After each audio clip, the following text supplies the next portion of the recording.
Assalamualaikum warahmatullahi wabarakatuh. Saya Mario Arif Putra dan rekan saya, Iqbal Bayhaqi. kami dari program Magister Administrasi Publik dari Universitas Kediri atau UNIK yang selalu berkembang dan jaya-jaya. Semoga selalu Jaya, jaya, jaya. Mantap, unik. mantap UNIK. Oke. Kami berdua di sini ingin membahas terkait tugas UTS terkait kebijakan atau manfaat power introspection, manfaat power retrospection, dan analisis feasibility. Mungkin saya sebagai penanya dan Bapak Iqbal juga kami akan umpan balik ya terkait kebijakan apa yang bisa kami berikan kepada daerah yang apabila kami berdua ini diberi amanat sebagai pemimpin atau bupati atau wali kota atau wakil wali kota atau lurah atau sebagainya, presiden bahkan, atau PBB. Yang pertama, power introspection atau introspeksi kekuasaan adalah praktek kepemimpinan atau individu berpengaruh untuk secara mendalam menilai dan memahami penggunaan kekuasaan mereka, dampaknya terhadap orang lain, serta motivasi di balik tindakan dan keputusan mereka. Ini adalah proses reflektif yang bertujuan meningkatkan kesadaran diri serta mengidentifikasi aspek positif dan negatif dari kepemimpinan, terutama terkait bagaimana kekuasaan mempengaruhi perilaku dan hubungan. Manfaatnya, dengan melakukan power introspeksi, pemimpin tidak hanya membangun keterhubungan yang kuat dengan orang lain, tetapi juga dapat menciptakan lingkungan yang lebih sehat, etis, inklusif.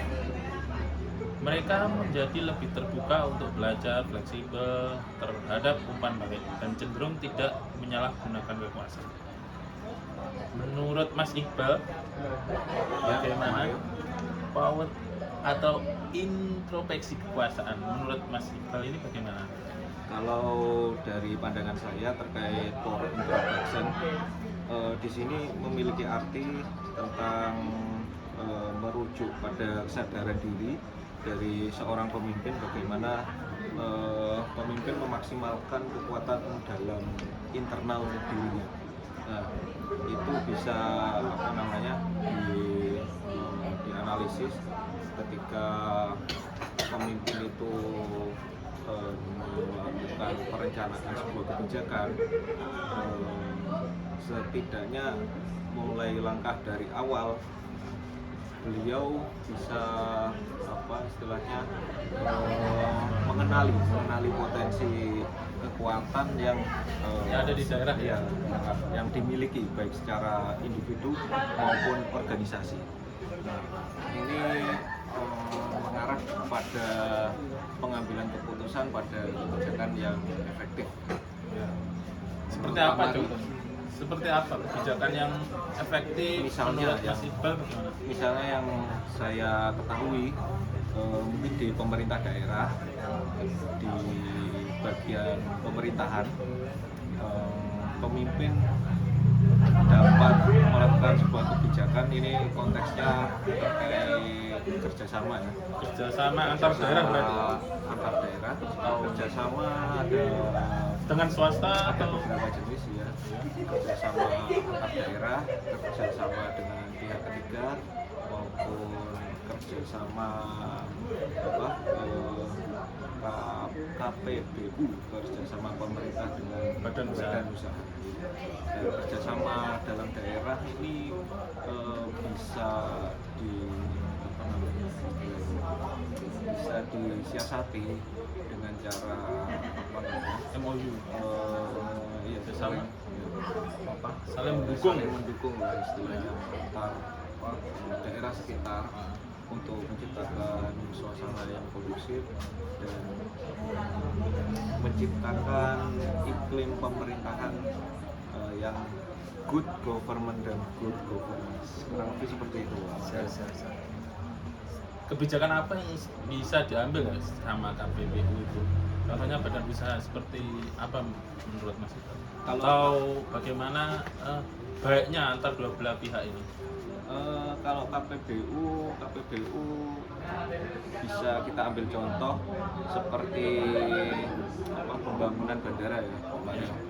Ketika pembangunan bandara diselenggarakan melalui kerjasama KPBU bersama pemerintah dengan badan usaha yang notabene pembangunan bandara ini juga menjadi pembangunan pertama yang didanai melalui anggaran non pemerintah non BD atau APBD atau APBN.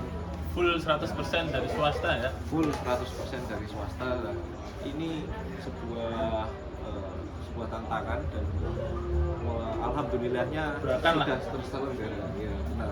Sudah berjalan dengan lancar Mas. Sudah berjalan dengan lancar, alhamdulillah bisa beroperasi bandaranya. Dan ini tidak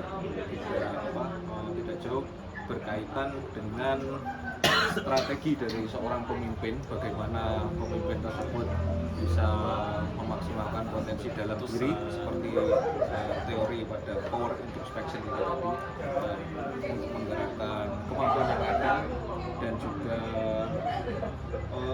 power retrospection juga termasuk itu berpengaruh dari kekuatan dari luar pun.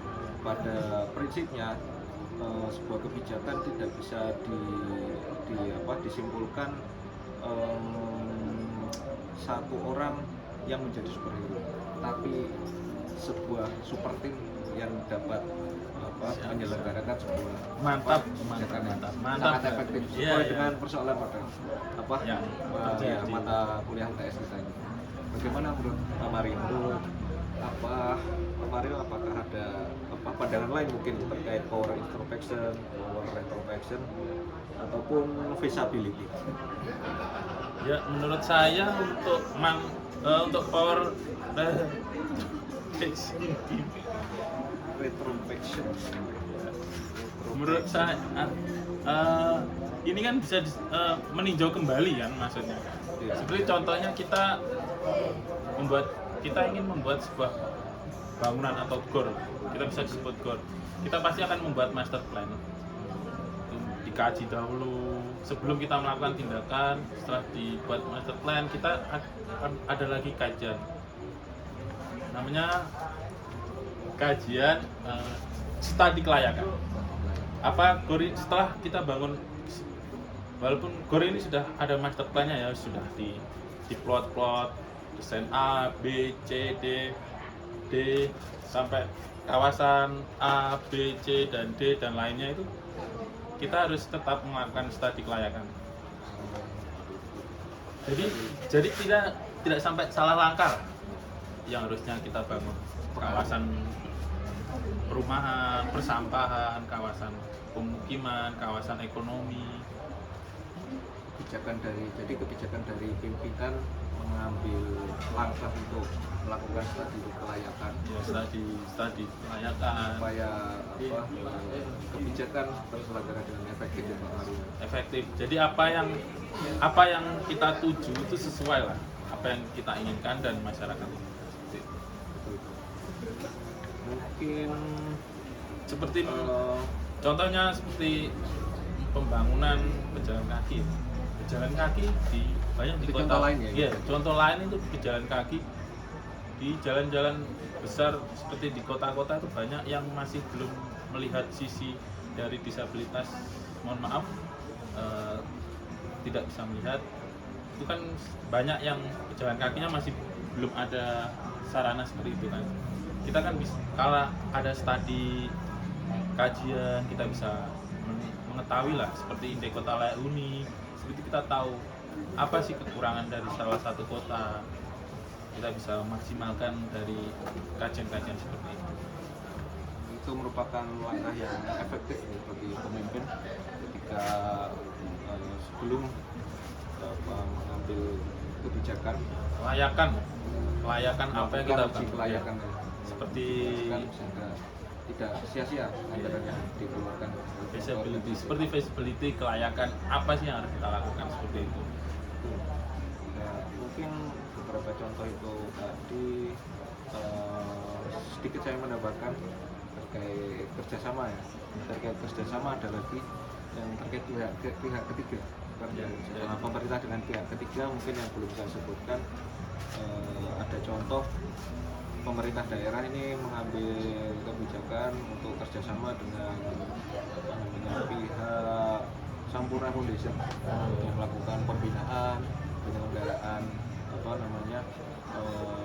sekolah gratis bagi masyarakat di Kabupaten Kediri, di Kabupaten Kediri, dan diperuntukkan terkhusus untuk warga miskin. Ini sangat membantu dan insya Allah ini bermanfaat, dan kebijakan ini berkelanjutan terus karena meningkatkan kualitas hidup manusia, SDM, kualitas ekonomi bahkan ya kan? Karena pendidikan ya seperti kita tahu sendiri merupakan fondasi, kunci utama. Kita tidak bisa lepas dari itu kalau menginginkan sebuah bangsa yang lebih baik. Mungkin harus dimulai dari pendidikan. Apakah ada lagi, Pak Mario? Terkait analisis feasibility masih Pak. Feasibility. Iya. Mengalokasi sumber daya, kan banyak nih sumber daya yang bisa kita kelola, dari sumber daya manusia, alam, bahkan buatan, bahkan sumber daya kan pasti ada potensi kegagalan yang tidak diinginkan lah, pasti tidak direncanakan lah. Kegagalan itu pasti kita ingin lebih baik lah, meminimalisir resiko buat keputusan, anggaran dan waktu biar tidak terbuang sia-sia lah. Menurut Mas Iqbal bagaimana agar proyek suatu kegiatan atau suatu program yang kita lakukan ini bisa berjalan maksimal? Menurut saya terkait dengan meminimalisir resiko, kita bisa mengambil langkah yang pertama, melakukan kegiatan mitigasi resiko, dan kita mengklasifikasikan bagaimana kemungkinan terburuk dari sebuah kebijakan yang akan diambil. Kita undang pihak-pihak yang terkait dan tentunya berkompeten. Itu semakin meminimalisir kebijakan tersebut bisa gagal ya, atau minimalisir lah, meminimalisir sebuah resiko sebuah kebijakan atau kebijakan kita diaplikasi itu. Dan tentunya pemilihan tim yang berkompeten itu juga berpengaruh baik dari kompetensi maupun pengalaman itu tadi, pemilihan tim yang tepat. Kan kita juga tidak bisa hanya memikirkan keberhasilan, ya, kebanggaan atau apa. Kita juga harus memikirkan resiko-resiko yang tidak diinginkan, seperti itu.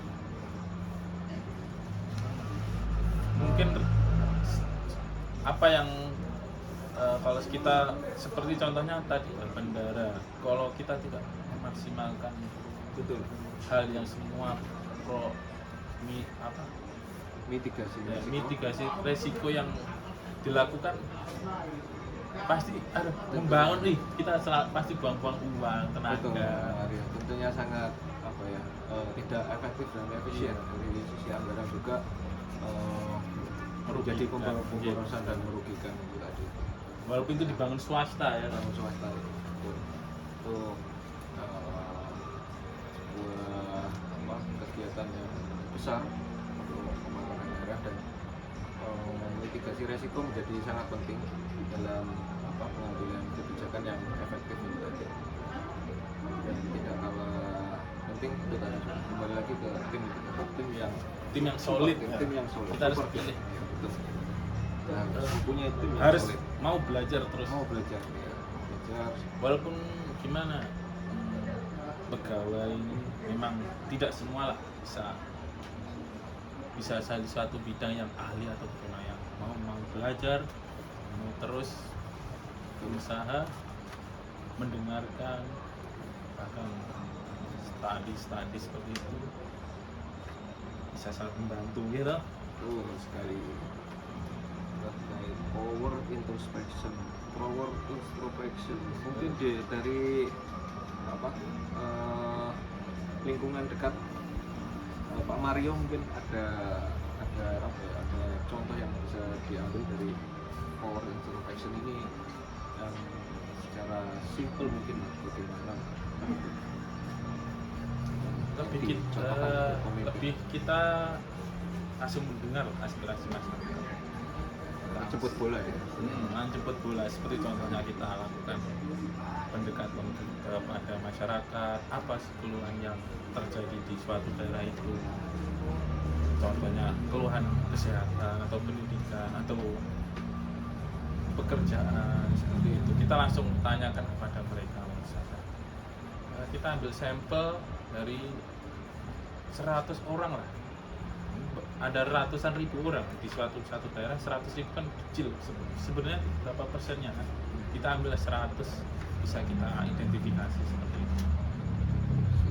Berarti ada apa pendekatan langsung kepada masyarakat, pendekatan ke masyarakat ya, untuk mengambil suatu kebijakan, mungkin apa memaksimalkan potensi dari dari alam, bahkan ke permohonan atau dikeluhkan masyarakat. Jadi mengorganisir tim dari internal organisasi untuk melakukan jemput bola kepada masyarakat. Untuk memecahkan solusi, memecahkan permasalahan dan yang ada di solusi yang di masyarakat. Mungkin gimana? Ada tambahan? Cukup, Mas Iqbal? Sama. Mungkin dari kami berdua untuk mata kuliah ini kami berterima kasih. Kami ucapkan wassalamualaikum warahmatullahi wabarakatuh.